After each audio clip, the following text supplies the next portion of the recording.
Well, thank you everybody for joining us today again. Kind of give a quick update on a couple of things here before we get going into the marketing side of things. Kind of a lot's happened since the last time we've ended up hosting this meeting from a policy standpoint. Last time I mentioned farm bill stuff. That's kind of been put on hold. So I'm going to talk about kind of two other pieces of support that were announced. Just briefly, unfortunately, we don't have a ton of details on either one of them right now, but we should be aware of some support that might be coming to our producers this summer here. So I'll kind of go through the disaster bill and then the new market facilitation program, the new payments that are going to be coming out later this summer in three different installments. And then we'll step into kind of corn, soybean, cotton, and wheat supply and demand, and then some marketing opportunities for old crop and new crop, and go from there. So the first one is the disaster assistance bill. This was one that went through Congress last week. It's an additional, the actual name of it is the Additional Supplemental Appropriations for Disaster Relief Act of 2019. It obviously covers more than agriculture, $19.1 billion in disaster aid. There's $3 billion in there for agriculture. The details are pretty thin right now. All it basically indicates is that it will help offset losses for farmers in the Midwest that lost grain and storage from the floods, from the hurricanes in the fall of 2018 for a lot of the Southeast, particularly those that were down in Georgia, the Carolinas, and then also the California wildfires. Now, one thing that I find it is going to be challenging is $3 billion is really not going to go a long way to end up offsetting some of the losses that are experienced because of those natural disasters. So for this one, I don't particularly see a huge impact for Tennessee in particular. There is an interesting piece of verbiage in there that says crops prevented from planting in 2019. It was a late minute addition to the text of the bill. That is one thing that we could end up seeing as a benefit for those that were prevented planting. But again, there's no details on how that's gonna end up working. Now, it does also indicate in there that it could be up to 90% of your crop insurance guarantee. So your revenue or your yield guarantee is a prevented planting payment. But I wouldn't hold breath for that 90%. I think it'll be quite a bit less than that, just because of the plain and simple fact that if we started getting up to 90% on the somewhere between 3 and 8 million acres that are potentially going to be under the prevented planting payments, $3 billion doesn't go very far, particularly when you add in those other functions. So again, I think that's something that we need a few more details on as to exactly how much or if we will end up seeing any payments that'll benefit producers in Tennessee. The other one is it gives the USDA authority to compensate producers on the higher of the projected price or harvest price. So again, there's flexibility in there. It doesn't necessarily mean that either one will end up occurring.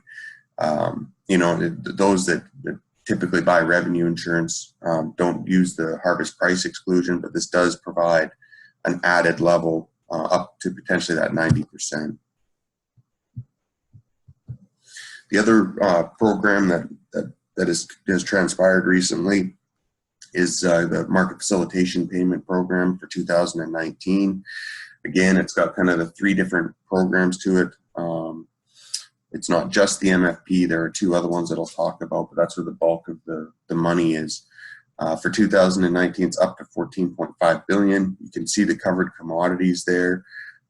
It is different in that the 2019 payments are different than 2018 in that it'll be a county payment rate for all the planted acres of those commodities. If you think back to 2018, when we ended up having the MFP payments, there's individual payment rates for each commodity. That's not going to be the case this time. It's going to be for a total planted acreage, and it cannot exceed cannot exceed 2018 plantings. There's going to be up to 3 different installments. The first one is scheduled to hopefully get out here, to kind of end of July, but we'll have to wait and see what the details of that are. There, you must plant the crop. So again, that's something that if prevented planting was an issue, unfortunately, it's very clear as of right now that they're not going to provide payments under this program for prevented planting. There was some pressure to end up doing so, but that's not going to be the case for this 2019 payment. The other two components, and again, this is much more specific to a few commodities or something that's a little bit more abstract for producers, but there's still the 1.4 billion food purchase program. That's more for perishable items. So again, you're looking at your beef, your pork, your lamb. There's a bunch of fruits and vegetables. Again, it's not necessarily going to be affecting our row crops as much, but it's another set of payments that are available. And then the last one is again another $100 million to try to establish additional foreign markets. Again, just with all the trade disruptions, there's a real emphasis on trying to expand markets so that we're not as reliant on China for our sales of agricultural products. I did want to put this in real quick. One of the things that we've seen is, barring a few places, we've been obviously too wet for planting through a lot of the corn belt. We do have some dry pockets. Les was telling me that we got some rain in California or in Tennessee, so hopefully we ended up getting some soil moisture back in there. But again, it could be sporadic as well. So again, we always want to be cognizant of what type of conditions we have, because that's going to influence what our marketing decisions are and what our crop potential is for 2019. So if we look at the USDA released a bunch of new numbers yesterday in terms of supply and demand. There wasn't a ton earth-shattering. There was some interesting things in corn in particular. But I'll step through wheat real quick. There wasn't any huge adjustments. Ending stocks are down, but they're still over 1 billion bushels. That does still remain problematic in terms of domestic supply. Exports again are a real wild card with trade kind of being driven in wheat out of the Black Sea region. So Russia and Ukraine are kind of the dominant factors right now. But there are some concerns that some dry weather might be creeping into some of those production regions in Eastern Europe and in Central Europe as well. So again, wheat is one of those commodities. I mean, it's grown in pretty much every month of the year in both hemispheres across multiple continents. So again, there's always some production occurring during the season. It's not just our two crops, our spring and winter. So again, it's something where the global weather issues is what's really going to drive what's going on in wheat. You look at where we are in terms of global production, and again, what we're looking at is we're not running out of wheat by any stretch of the imagination. This is in metric tons. But as you can see, we're still building stocks in wheat at this point in time. You look at corn, this is one where there was actually some interesting things that were going on from a supply and demand standpoint. The big question on everybody's mind at this point is how many acres will get planted. There's estimates of 3 to 7 million in prevented planting for crop insurance across the U.S. Again, I think with the spike we've seen in futures prices, we'll probably take the top end off of that. But there'll be some that will plant in the late planting period or after the final planting date. In some areas with corn, the harvest contract up near that 450 range, that might still be attractive to some place. But the number that I really found interesting was that yield adjustment. And so what they ended up doing is they ended up taking yield down from 176 bushels per acre in terms of national average to 166. So again, that's a substantial adjustment. They don't typically do them this time of year, even when there are some disruptions that end up occurring. So again, that's a pretty substantial move there. There's a few other things that kind of get a little tricky because they're obviously doing a trend line yield. There's still a whole bunch of weather yet to come, and we could have moisture issues, both dry or wet, as this crop progresses. But there's a lot of chatter out there as to how good are our new genetics. We always figured that we'd be looking at maybe a drought issue, and I'm not saying we can't have that, this year. But at the same time, if we get a poor or a challenging stand establishment, which is going to be the case for several that planted into wet conditions, how good is our yield going to be based on what we've done? Because what we've done in the last 10 years in terms of genetics makes it so that it's really difficult to compare what our yield potential is this year compared to past years where it's been really wet planting. It's just not, you're not talking about the same seed. And so that's the number that really stood out to me, was that yield per planted acre. So again, that's something that obviously is reflected as you move through the balance sheet. You look at projected ending stocks decreasing over 800 million bushels. I mean, that's substantial. I mean, that does end up potentially affecting what our price expectation should be. Obviously, we have to have the crop to end up selling. But again, that's something that is really a potential positive in terms of price. Trade, again, always remains a wild card. I mean, USMCA is really important for corn, for all commodities. But that's one that there's still a lot up in the air, both in the U.S. and in Mexico and Canada, to get that across the finish line. Hopefully, we can push that through, because that will help across multiple commodities and multiple sectors. The other thing to always keep in mind is, as you end up seeing prices continue to move up, there is going to be potentially demand adjustments based on what people's price expectations are. There's been several rumors about having more wheat fed to livestock, just because the price ratios get a little bit more beneficial if we do continue to see corn rise. I mean, obviously, I don't put a ton of stock. I mean, USDA does a great job gathering the crop progress numbers. I mean, this is really what's been driving the spike, is everybody's concerned with how far behind we've been in planting, and in some real key areas. If you look at Indiana and Ohio, they're way behind where they typically are this year, and that's going to manifest itself in yield and acreage. So again, that's something that's really important to keep an understanding of.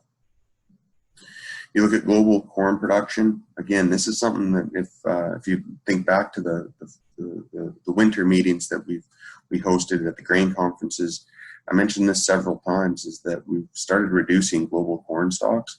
And when we reduced U.S. Stocks by that 800 million bushels, we even see that show up substantially more, obviously, since we're such a large player in corn. So again, it's not just the U.S. picture that is brightening in terms of price prospects. It's a global one where we've started moving. So we're down around that 2014 stocks level, with increased demand, which is the other component of that, or increased consumption. So again, there is some potential here to see some very beneficial prices as we move into this fall. Now, again, a lot is going to depend on how this crop turns out and what goes on in South America. So, there's still a lot of balls in the air, but right now, where we're projecting things, there's some positives in terms of what price expectations might be. Switch it up to soybeans. Again, there really wasn't much in terms of an adjustment for soybeans. I guess the big question is, if you don't have those acres planted to corn, do they get planted to beans? And they didn't do any acreage adjustments for soybeans or yield. So again, the supply and demand picture for soybeans right now is far less optimistic than what's going on with corn, and that's reflected in our prices. So I don't think that's going to be earth-shattering news to anybody. But again, I'm really interested in seeing what that acreage number is when we come out with the June 30th acreage report. I think that'll be very telling as to the direction that we're heading for beans. Stocks are getting kind of almost a problematic level where we're over 1 billion bushels estimated now. We would love to see trade, particularly the Chinese market, recouped, but it doesn't sound like there's a lot of headway being made there. The big issue with not having as much access to the Chinese market as we would like is there really isn't a big enough market to really to end up absorbing that loss. We can't, Chinese are going to buy a lot of soybeans out of South America. And obviously that removes them from going to other countries where we can maybe backfill into Europe and Mexico and some other areas that maybe historically have bought from Brazil and Argentina. But again, trying to make up that market is very, very difficult. We've got the global picture again, kind of the reverse of corn again. So when you look at it, we're not close to being running out of soybeans at this point. A big South American crop this past year. You know, there's an abundance out there. Obviously, on the consumption side of things, and Andrew may talk about this a little bit, but you know, African swine fever, that's another one that just really is going to kind of pull back on some of the consumption if these numbers are as bad as what are projected in China. So again, that's going to obviously affect our feed demand. If we look to cotton real quick, I just wanted to touch on this because currently there's not really any weather issues in Texas, and that's really caused prices to sink for cotton. Potentially higher yields and lower abandonment. Now it can change. Everybody knows the weather can change very rapidly. You get a hot, dry stretch that can end up really affecting those two factors, particularly in Texas, where we have about 60% of the U.S. cotton. And then again, trade issues are affecting all commodities. There hasn't been as much maybe said about cotton as there has been about soybeans, but you have to remember, when you look at the size of our crop, 22 million bales, and exports of about 17 million. That's a massive amount. What we have seen is we've seen an increase in the frequency of pass-through entities, so sending raw cotton to countries like Vietnam and then them sending yarn to China. Just to kind of give a graphic representation of this. And this isn't something that's particularly brand new to the trade disruptions. This is something that's been occurring, but it can be amplified by the trade disruption. This is U.S. cotton exports, raw cotton to Vietnam, and then Vietnam exports to yarn to China. So again, that's a pretty tight relationship.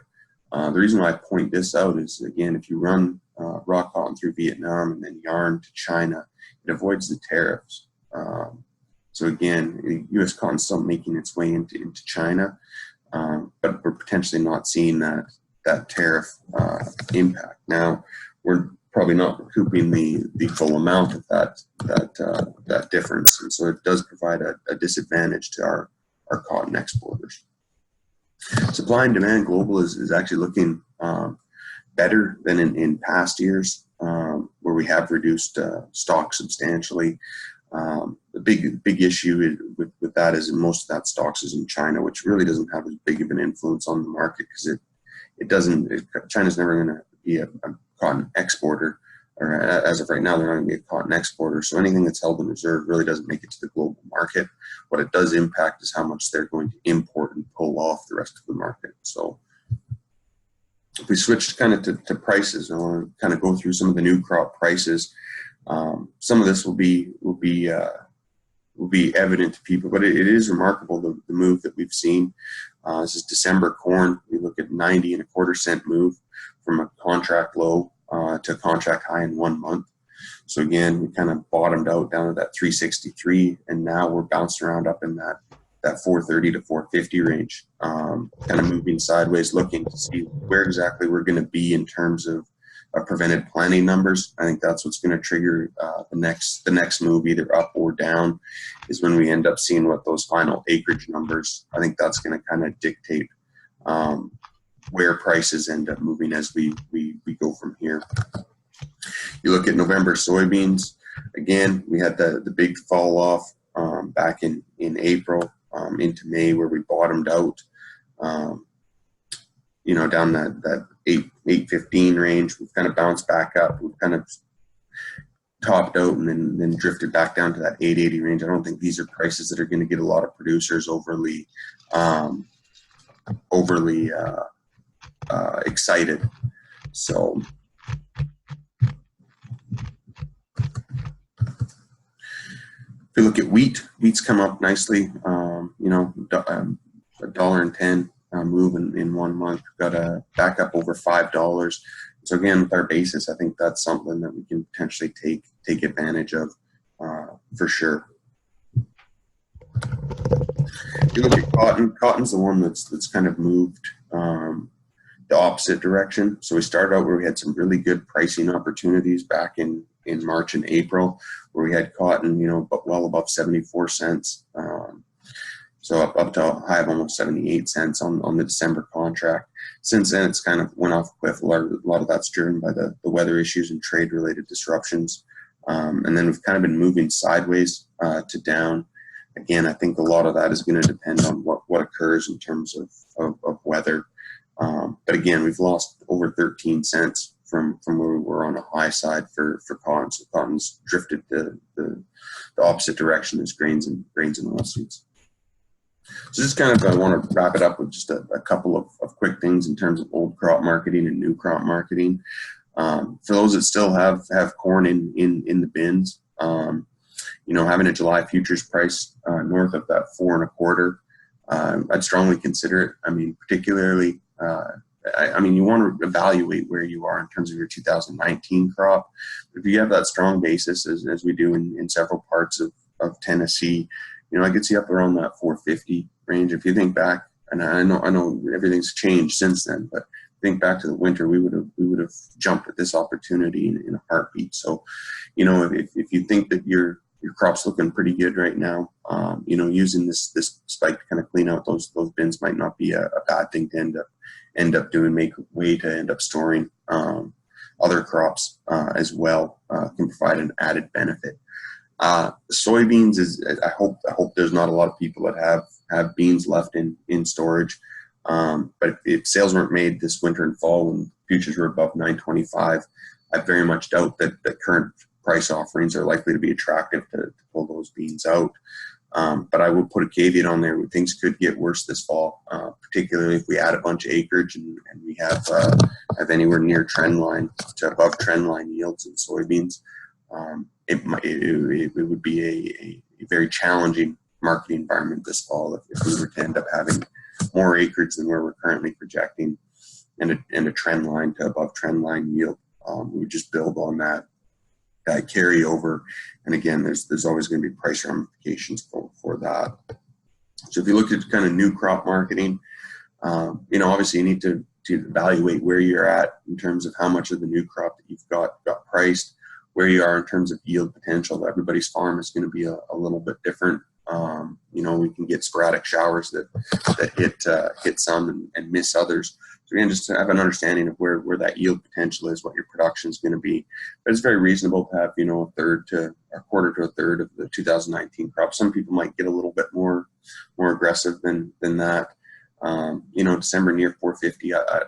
I said my price in the winter meetings was to target that 420 range. So again, we're above that. So again, I think there's the opportunity for some sales here to try to end up, at least mitigate some of the risks. Now, obviously, with the supply and demand picture and the preventive planning issues that I've described, you can make a case that we could see prices go higher. There's a reasonable case that can be made for that.